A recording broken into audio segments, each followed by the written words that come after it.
श्री शिवाय नमस्तोभ्यम। जय माता दी दोस्तों। आज गुप्त नवरात्रि के अंतिम 3 दिन बचे हैं, अर्थात 2 जुलाई सप्तमी, 3 जुलाई को अष्टमी और 4 जुलाई को नवमी तिथि 2025 की। ऐसे में आप सभी भक्तों को सप्तमी, अष्टमी, नवमी की जो सबसे विशेष और चमत्कारी दिन है, माँ भगवती शिव शक्ति को प्रसन्न करने के लिए, नौकरी, विवाह, धन, संपदा, पुत्र प्राप्ति के लिए अगर इन उपायों को आप कर लेते हैं, 5-6 उपाय हैं, एक ही नहीं कोई एक भी कर लेते हैं तो लाभ तो आपको मिलना ही है। हर बीमारी दूर होगी और सदा सर्वदा आपके कार्य बनने आरंभ हो जाएंगे। कैसे उपाय को करें, ध्यान से सुने, अंत तक बने रहें। यह उपाय कोई साधारण उपाय नहीं है। गुप्त नवरात्रि आप सभी जानते हैं कि गुप्त रूप से तांत्रिक पूजा के लिए मानी जाती है। ऐसे में आप अगर इन उपायों को कर लेते हैं पूरी श्रद्धा और भक्ति के साथ, तो यकीन मानिए आपके सारे कार्य बनने लगेंगे। अंत तक बने रहिए वीडियो में। यह उपाय कोई साधारण नहीं है, चमत्कारी है। महादेव की अर्धांग है माता रानी और उनके लिए सप्तमी, अष्टमी और नवमी तीनों तिथि सबसे विशेष और खास मानी जाती हैं। तो इन 3 तिथियों में जब भी आपको समय मिले, जो आपकी इच्छा है वह कहते हुए आप 1-2 उपाय तो कर ही लीजिए। एक खर्च नहीं होना है परंतु लाभ अनगिनत मिलता है। पहला जो सर्वश्रेष्ठ कार्य है, जो सर्वश्रेष्ठ उपाय है, वह आपको सरलतम तरीके से करना है। कौन सा है? नारियल का। नारियल माँ भगवती को बहुत अधिक प्रिय है और सर्वश्रेष्ठ फलों की प्राप्ति भी करवाता है, तो आप ज़रूर से कीजिएगा। इसके अलावा नए पुराने अन्य उपाय भी हैं, उन्हें भी सुनते हुए जाइएगा। देखिए, सप्तमी, अष्टमी और नवमी सबसे विशेष और खास क्यों है, आप सभी को ये बात बहुत अच्छी तरह से पता होगी। और इन तीनों दिनों में नारियल का बहुत महत्व होता है। आपके बच्चों की विवाह की दिक्कत है, कर्ज है, संकट है, कोई ना कोई तंगी चल रही है, तो ऐसे में एक नारियल किसी भी दिन बाजार से आप ले आइए। देखिए, आपने देखा होगा माँ भगवती यह भोग सबसे अधिक प्रिय है, उनको पसंद करती हैं। महादेव को भी ये सबसे अधिक प्रिय है। जो व्यक्ति बार बार दुर्घटनाग्रस्त होता है, जिसके विवाह कोखबंधन हो गया है, उसके कमरे में एक नारियल आप स्वास्तिक बना करके रात भर रखकर छोड़ दीजिए, ठीक है ना। नारियल में आप स्वास्तिक जरूर बनाइएगा, इस बात का ध्यान रखिएगा।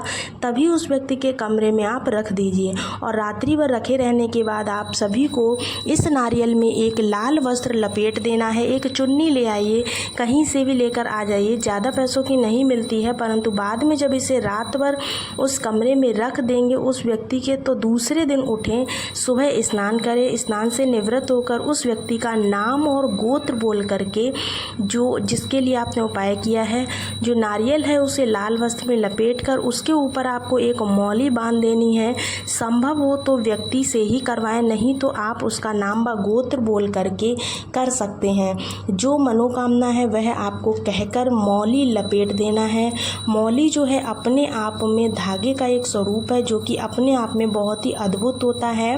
तो आप सभी को मौली ही लपेटेंगे, धागा मत लपेटिएगा। 11, 21, 51 जितने भी है, आप उस जो नारियल के ऊपर है ना, दक्षिणा जरूर रखिएगा। एक लाल फूल रखें, लौंग का एक जोड़ा रखें और आपकी इच्छा जो है आप पान का बीड़ा रख सकते हैं, 2 चूड़ी या 4 चूड़ी, सुहाग की सामग्री आप रख सकते हैं। इच्छा आपकी है, आप कौन सी सामग्री रखना चाहते हैं। उस व्यक्ति का नारियल में या तो स्पर्श करा दीजिए या फिर नारियल को उस व्यक्ति के ऊपर से 21 बार उतारा कर लीजिए।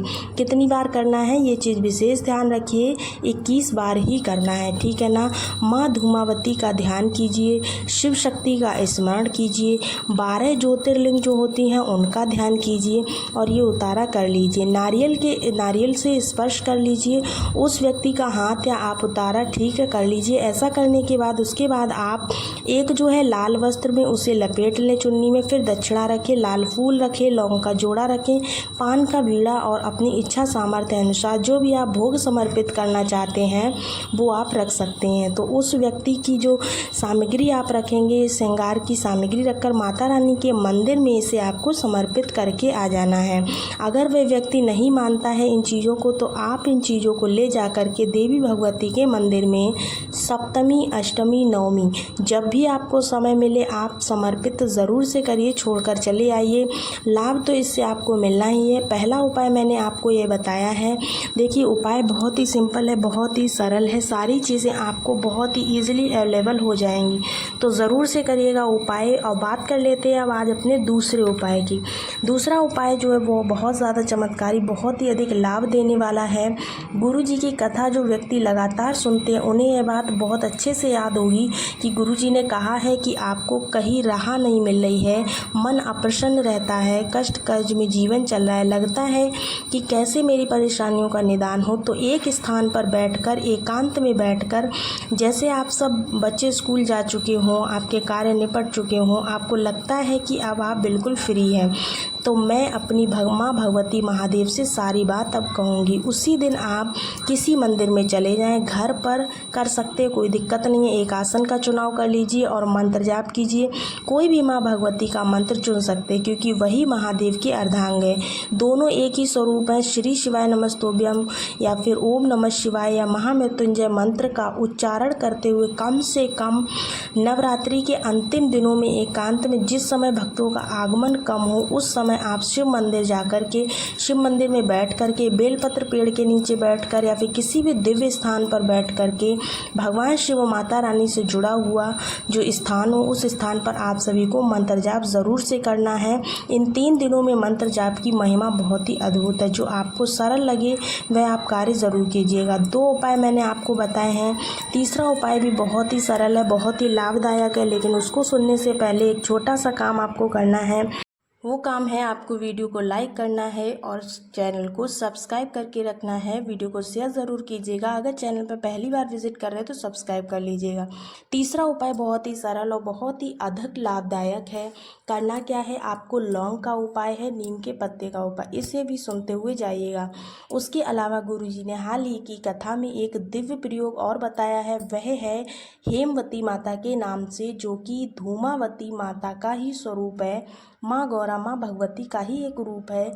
तो हेमावती माँ का नाम लेकर के आपको एक बेलपत्र, हालांकि ये 10 दिनों में, नवरात्रि के 9 दिनों में आपको गुरुजी ने कहा है कि नियम बना लेना है, परंतु नियम ना बन पाए तो कोई दिक्कत नहीं है। सप्तमी, अष्टमी, नवमी, इन तीनों में से, दिनों में से आप एक नियम बना लीजिए कि आप सभी जो हैं इसे ले जाकर के, जो बेलपत्र है उसे ले जाकर के अपने घर के मंदिर में, महादेव के मंदिर में जल चढ़ाकर अपना नाम व गोत्र बोलकर, माँ हेमावती का नाम लेकर, आप सभी जो है, जो शिवलिंग में आप माता सुख सुंदरी का स्थान होता है, उस स्थान पर अपनी कामना कहकर समर्पित कीजिएगा। अगर घर पर शिवलिंग नहीं है, शिव मंदिर भी आसपास नहीं है, तो बेलपत्र वृक्ष के नीचे आप इस उपाय को कर सकते हैं, कोई दिक्कत की बात नहीं है। उसी बेलपत्र वृक्ष के नीचे आपको जल चढ़ा करके आप माँ हेमावती का ध्यान कर, अपना नाम व गोत्र बोलकर अपनी मनोकामना बोलते हैं, तो निश्चित रूप से पूरे नवरात्रि, गुप्त नवरात्रि का आपको फल मिल जाता है। तो इस कार्य को आप कर सकते हैं, अनंत गुना लाभ की प्राप्ति होगी। तो इस कार्य को आप ज़रूर से कीजिएगा। इसके अलावा आपको क्या करना है, इस पावन, पवित्र और सर्वश्रेष्ठ महीने का जो है कार्य है, जो कि आप अपने आप में सर्वश्रेष्ठ फल देता है।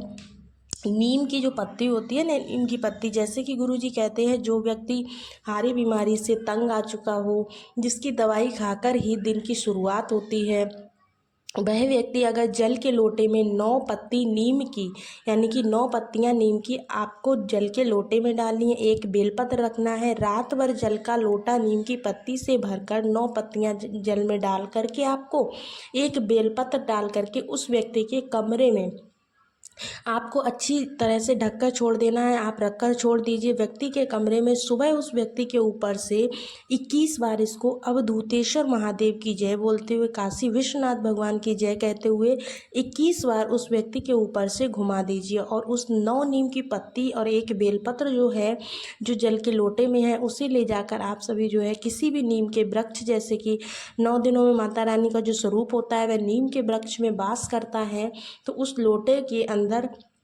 जो आपने 9 नीम की पत्तियां रखी है उसको उस व्यक्ति के ऊपर से घुमा करके आपको उसी नीम के वृक्ष की जड़ में उसे छोड़ देना है। और एक दीपक लगा करके अपने मन की कामना, अपने मन की इच्छा कहना, ऐसा करने से निश्चित रूप से आपकी हारी बीमारी दूर होगी, विवाह की दिक्कत दूर होगी, कष्ट कर्ज पीड़ा से निदान मिलेगा। करके देखिएगा, अनंत गुना सुख आपको अपने आप में ही महसूस होने लगेगा। यह दिन कोई साधारण दिन नहीं है, गुप्त नवरात्रि है।